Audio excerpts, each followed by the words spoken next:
നമസ്കാരം, ഞാൻ ഡോക്ടർ ലക്ഷ്മി. സിദ്ധ തോട്ട്സിലേക്ക് ഏവർക്കും സ്വാഗതം. ഏറെ കാലത്തെ ഒരു ഇടവേളയ്ക്ക് ശേഷമാണ് ഞാൻ എൻ്റെ യൂട്യൂബ് ചാനലിൽ പുതിയൊരു വീഡിയോ അപ്ലോഡ് ചെയ്യുന്നത്.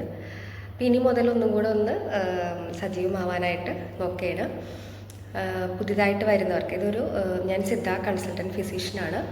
നമ്മൾ മാറി വരുന്ന ജീവിതശൈലി രോഗങ്ങളെ പറ്റിയും അതുപോലെ തന്നെയുള്ള സ്ത്രീകൾക്കുണ്ടാവുന്ന അസുഖങ്ങൾ അല്ലെങ്കിൽ ഓരോ ഏജിലുണ്ടാവുന്ന അസുഖങ്ങൾ, മോറോവർ ഒരു ഹെൽത്തി ലൈഫ് സ്റ്റൈല്, അതുപോലെ നമുക്ക് പെട്ടെന്നുണ്ടാകുന്ന അസുഖങ്ങളെ പറ്റി എല്ലാം പറയുന്ന അല്ലെങ്കിൽ പ്രതിപാദിക്കുന്ന ഒരു യൂട്യൂബ് ചാനലാണിത്. ഇത്രയും നാൾ എൻ്റെ കൂടെ നിന്ന് എൻ്റെ സബ്സ്ക്രൈബേഴ്സിനും പുതുതായി ഇത് കണ്ട് സബ്സ്ക്രൈബ് ചെയ്യാൻ വരുന്നവർക്കും നന്ദി. അപ്പോൾ ഇനി മുതൽ നമുക്ക് ഈ മെയ് മാസത്തിൽ എൻ്റെ ക്ലിനിക്കിൻ്റെ ഒരു വാർഷികം കൂടിയാണ്. അപ്പോൾ ഞാൻ കൂടുതൽ ഹെൽത്തി ലൈഫ് സ്റ്റൈൽ ഫോളോ ചെയ്യുന്നതിൻ്റെയും അതുപോലെ മറ്റു പല വീഡിയോസും ഞാൻ പ്ലാൻ ചെയ്യുന്നുണ്ട്. അപ്പോൾ സ്റ്റേ ട്യൂൺഡ്. Thank you.